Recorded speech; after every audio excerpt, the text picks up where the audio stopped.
So this challenge of creating innovative products from ideas and new technologies is something that I think all companies wrestle with. The most successful ones that I've worked with actually employ a number of techniques. One is to actually build a culture of innovation. And I think that what this really means is to reinforce and reward those employees who are willing to take the risk of creating something new and different, giving them the time to be able to present those things to management, and to reward that contribution regardless of whether the company decides to move forward on the technology or product or not.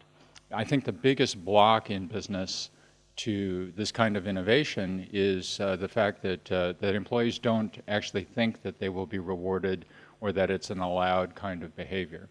So I think that's the most important thing.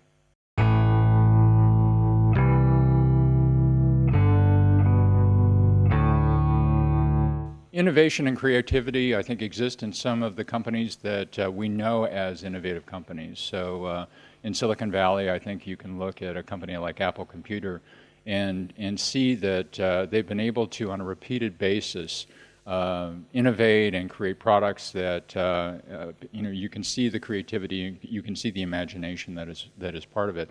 So it does exist.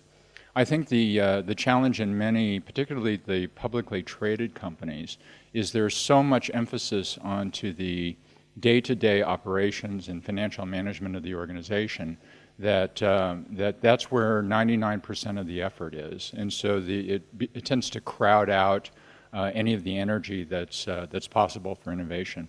I think that you can combat that by creating activities, creating systems. In some companies create contests for innovation that allow the kind of creativity and innovative energy to emerge from the organization and give you the opportunity to display that in business. I think universities are a different kind of a situation. I think obviously in most universities the emphasis is on innovation and creating something new, creating a breakthrough technology within their field.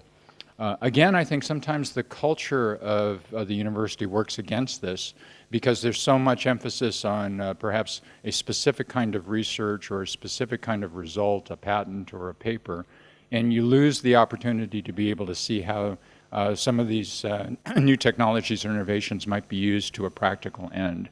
And this is where I think universities need to make additional effort to harness that creativity into something that's potentially useful in the world.